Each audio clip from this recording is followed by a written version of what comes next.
Welcome to AMM 120, American Demographics and Lifestyles. This is an audio explanation of the demographic profile assignment. No late submissions will be accepted, and it was originally due week 8, but is now due week 9 of our summer quarter.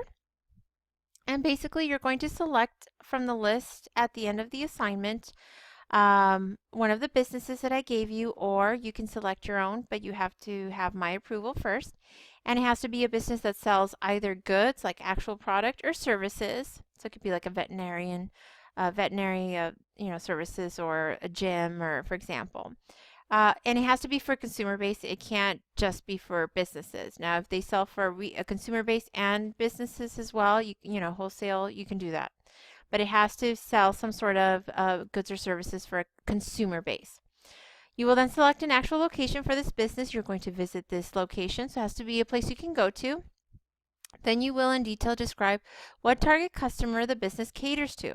You will clearly define the customer's demographics, and you're going to include the different categories: age, gender, race / ethnicity, income, marital status, employment, education, family size, structure, religion, etc. You are then to include psychographics, which is the lifestyle, their preferences, what they like, what they don't like, etc. And you're going to, based on your visit, explain if they're doing a good job or not. You are also going to compare the demographics of the area where the location of the business is located to see if they're in a good area or not. Okay?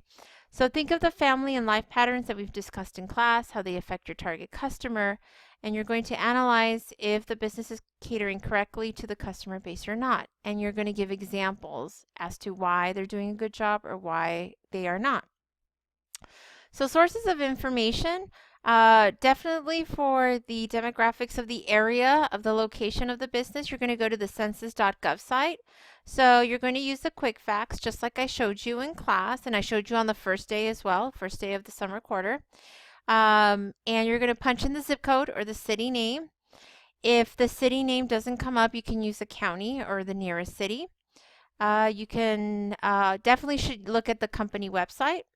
You can also look up library databases from our library, our Bronco Library. So I gave you the actual link to that. The top categories are business. If any of the businesses you select sell product like clothes or accessories, you can definitely go to the apparel, merchandising, and management section. There's tons of sources there. Or any other industry that fits your business. So whatever industry your business is in, you can go into that. Pick that category and look up some of the sources there. Interviews with owners is also a good source of information. Managers, just be careful with this one because some managers really aren't that knowledgeable.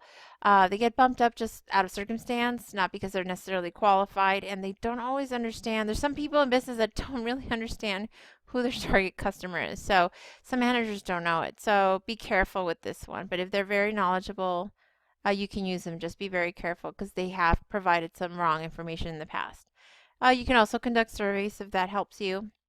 You can feel free to use any other website, resources that you'd like. You just cannot use Wikipedia. I won't allow for that, and can't use other student papers, obviously, because that would be cheating. So the format is a cover sheet with the name, class, date, and assignment name. You're going to give me an introduction to the business. So this should be about one paragraph. Just what, is it a department store? Is it is it a gym? Is it upscale? Is it, affordable products?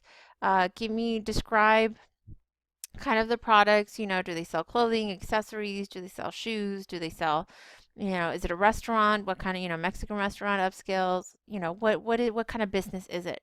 Demographics is part 3. Basically, you're going to give me a target customer profile of all demographic components. So I gave it to you in bullet point. You can list it in bullet. You just have to give me the information. So age has to be a bracket, okay? Gender, so, don't give me, old.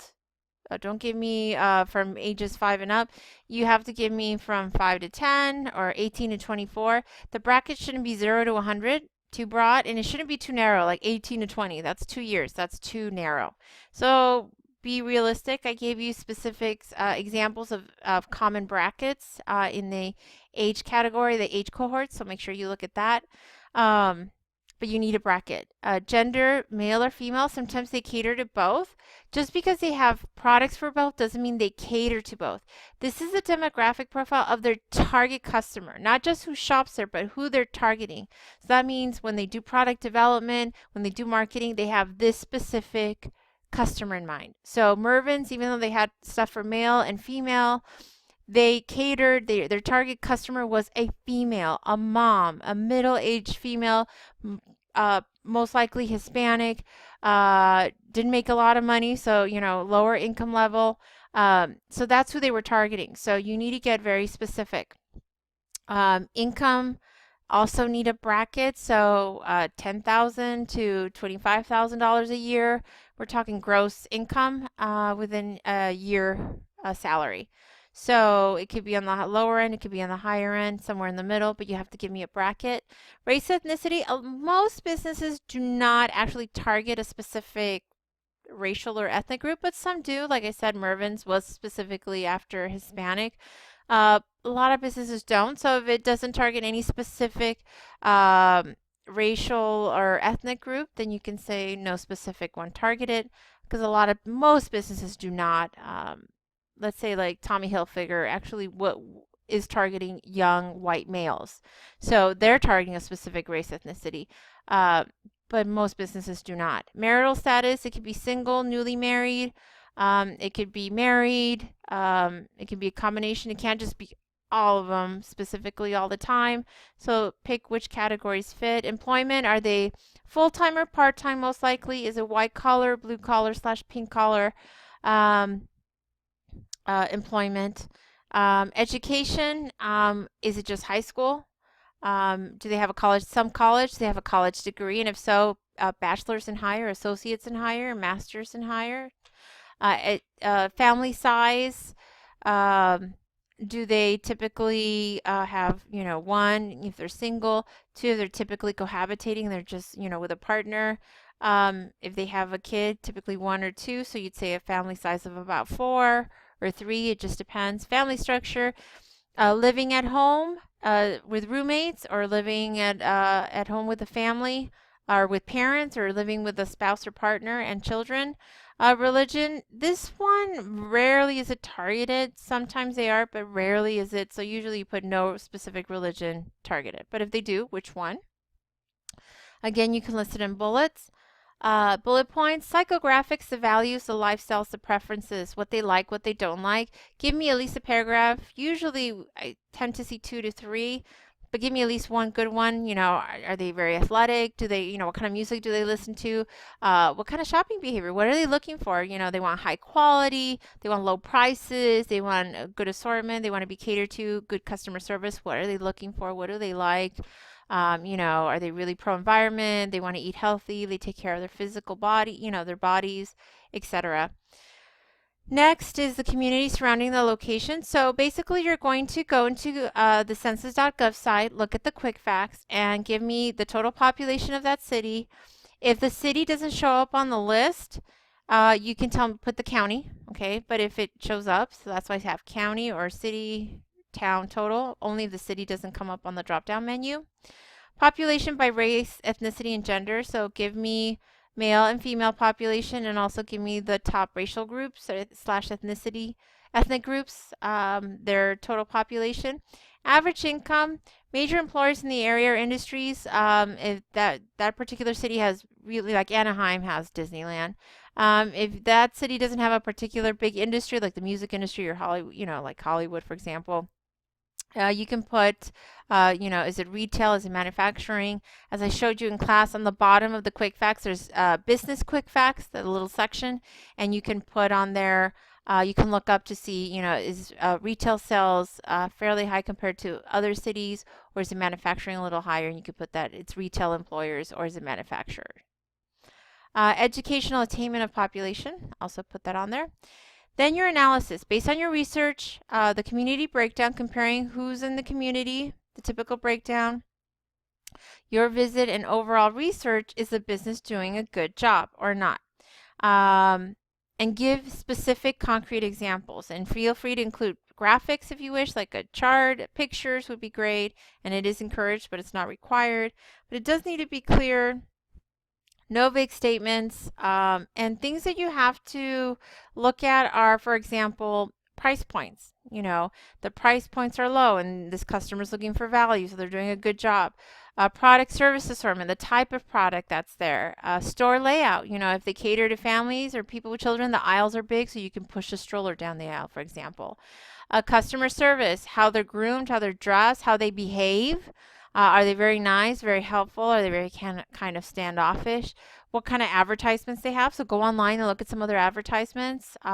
Go, you know, on their website if you've seen commercials, if you see magazine ads, etc. Use of media, for example, email blasts, you know, newsletters, offers. A lot. Do they offer a lot of sales, a lot of coupons, a lot of promotions, etc.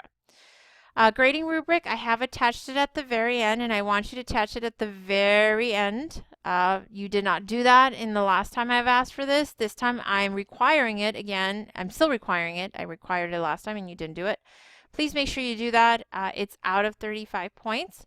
So there's your grading rubric. So print this last page out. And this is a list of some of the businesses that you can pick from. And again, you can pick another one. Just make sure you're very familiar with it. The overall length, it's however it needs to be. Typical length is roughly 2.5 pages, not including the cover sheet. I do want it stapled, no paper clips, no folded corners, points off if you do, and some of you keep doing that. Make sure that, again, if you don't pick from the list, I approve it. I need to make sure you can get the information.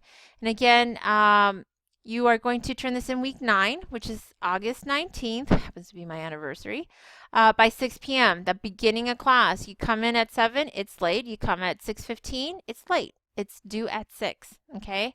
You have to give me a hard copy stapled together and an electronic submission. I have caught people cheating in this assignment, and I will be checking for that. If I catch you using a student paper online for this assignment and any other assignment, it will be considered plagiarism and you will get a 0. And I have caught people last quarter, so please be careful with that because I'm checking this very carefully. Please submit under the assignment submission on Blackboard. Okay, so there's the rubric, and if you have any further questions, please feel free to email me or ask me in class. Okay, and I will see you in class. Take care.